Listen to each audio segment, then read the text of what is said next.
What the? Babe, there's something wrong with our Kool-Aid. What?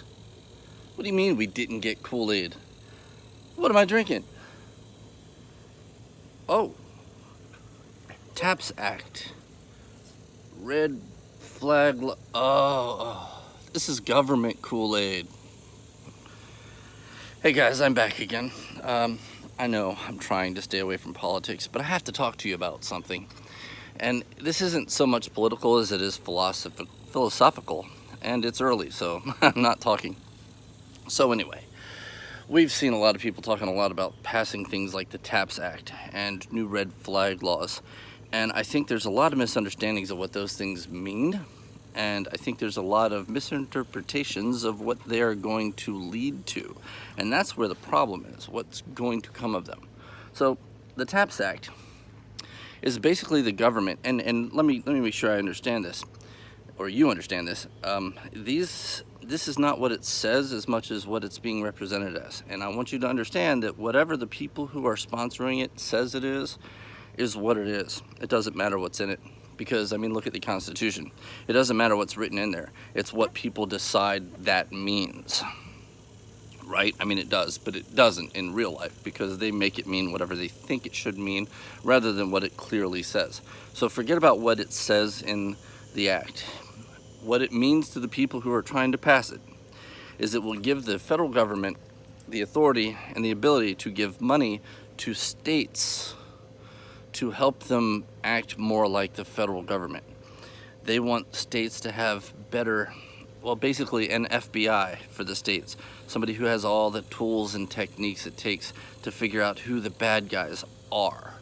So, if you're comfortable with the FBI, who we have seen over the last 2 years to be just deeply corrupt, sharing their skills with your states and taking money from you to pay the states to accept that, well, you're not very wise.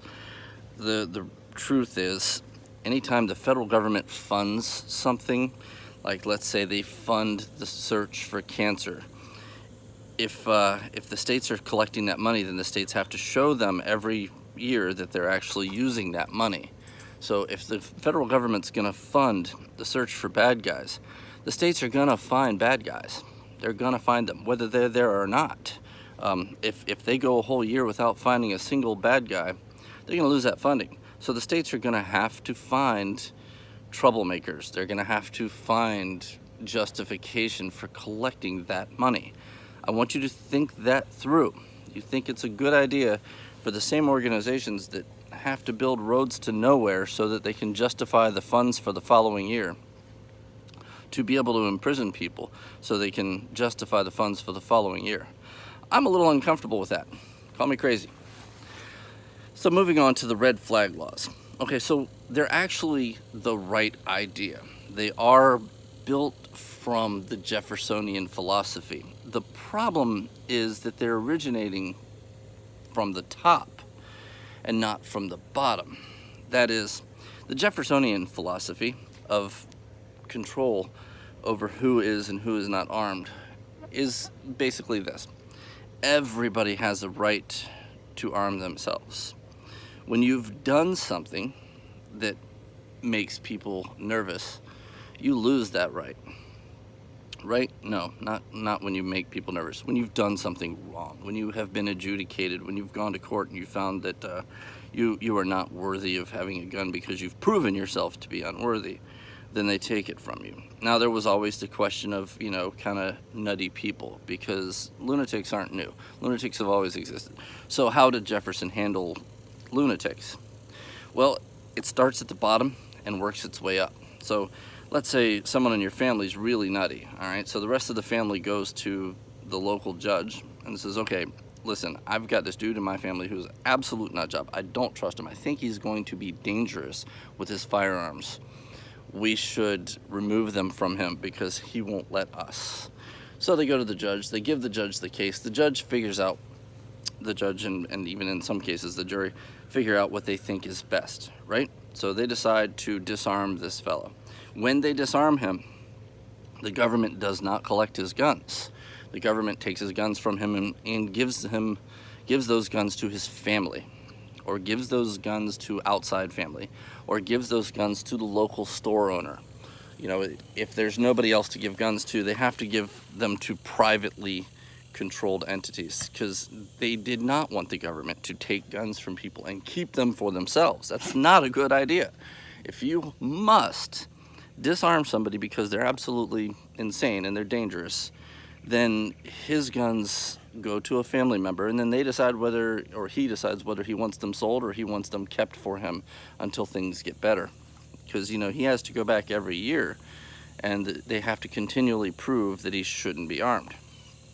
So his local family, his local community, people who know him, say, hey, look, he's dangerous. They go to court. Court has to prove, they have to prove to court that he's too dangerous to be armed, rather than the court asking him to prove why he should be armed. So he has to be proven that he shouldn't be armed. Now, if he decides, you know what, my family's just mad at me, they're out to get me, they don't like me, he can go up to the next level. He goes up to the city court, and then the city court, if he doesn't like what they've decided, he takes it up to the state court. You know, it's an appellate process. So from the federal perspective, the onus is to protect his right, not to define his right. So as each step goes up and up and up, and each group says, well, you know, they're right, you're nuts, you can't have a gun. And he says, well, I think you're all biased. I think you all just don't like me because I am blank. So they keep moving up and up and up, and they get to the federal level, and even the federal government, their job is to say, look, you should be armed unless they can really prove that you should not be armed. That's how it was supposed to work out. The way this is being presented is the government is going to make the definitions, and all the other appellate courts have to abide by that. So it's backwards. It's completely backwards. Now, I want you to think about this. Okay, so when the government makes a law that allows somebody to collect or ban something, what happens is once that legislation gets through, that opens up the door for changes through policy. For instance, if you look at the assault weapons ban that actually is still in effect, that gave the government the power to create, I don't know, the ATF. So they have the ATF now. So because they've created this little organization that can actually, you know, control things, now they can make changes through policy rather than through law. So they decide, okay, we need a bump stock ban, right? The way that's supposed to work is, okay, if you really think you need a bump stock ban, bump stock is not a gun, it's a product. Okay, that's fine. If you want to go there with it, let's go there with it. If you think a product needs to be banned, you should have to go through Congress. Congress should have to vote on it. They should have to go through the legislative process and decide on that ban of that product. Now, okay, constitutionally, they still don't have that authority, regardless of what the product is. But even if that was the way you wanted to go, at least you're getting representation. But once Congress says, well, we're going to create an entity that has the power to ban things under these guidelines, okay, we can take your guns from you if you are insane. So, but they get the right to, or excuse me, the authority to decide what insane means. So now they can change that policy without changing the law. They don't have to go to Congress. They don't have to, Trump didn't have to ask anybody about banning bump stocks. He just did it. Without any representation, he just did it. So if he can just do that, what happens when Nancy Pelosi decides that anybody who wants a gun is insane? Anybody who wants to, what kind of person would own a firearm? I mean, you have to be a little loony to want a firearm. They're dangerous. So now they get to decide through policy, not through legislation, that the desire to own a gun is inherently insane. And they get to take guns away from anybody who would want to own one. This is the door you are opening with these types of federal laws. We need to back out of this. It's not a good idea. You want to do red flag laws in your cities and in your states, do it understanding that there are certain rules that have to be applied. That the federal government does not get to decide who is insane, ever. There is no, it's not a matter of insanity. It cannot be, because the government will decide that. We don't want that. B, you have to have multiple points. You have to have at least 2, 3, 4 people who agree that there's a serious problem. C, that gun cannot be taken away and given to the government. A gun needs to be given to family members or to friends or to whomever the owner of that gun says it needs to go to. Is that risky? Sure it is. But I mean, everything is risky. That's kind of the nature of liberty, isn't it? It is less risky to give it to his family, who knows they'll get in trouble and who knows he's a threat and who knows that he's dangerous to society. It's less dangerous to give it to them than it is to give it to a government who doesn't know anything about anybody. They are just taking and taking and taking. So here's the thing. Here's where I'm at on this. And I think you should agree with me, but I don't make your mind up for you. I sincerely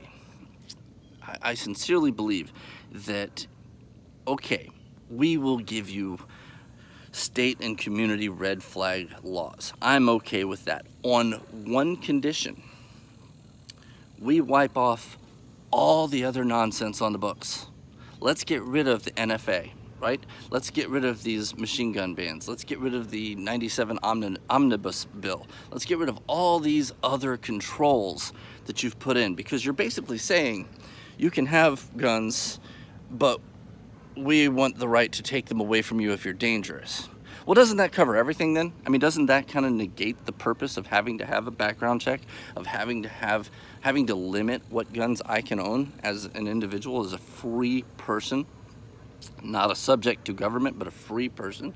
I mean, doesn't that negate all of those laws? Because if you can take them away from the bad people because you've proven them bad, then it doesn't matter what the good people have. It doesn't matter if I have suppressors. It doesn't matter if I have a fully automatic AR or M16 or M4. It doesn't matter if I have a short-barreled shotgun or a short-barreled rifle. None of that matters, because you can take them away from me because you think I'm going to cause harm with them. So if you're going to make one rule that allows you to take things away on the belief, the sincere belief that I'm going to be dangerous with them, then you should be willing to let me have any of it when you don't have a belief that I'm going to be dangerous with it. Correct? I hope you guys liked my channel. I'm sorry about the politics, but in certain situations, there's just nothing I can do. I think it's necessary for you to stand up and defend your liberty and your rights, no matter what you believe in. Thanks a lot. Hit that subscribe button, hit a like. You guys take care.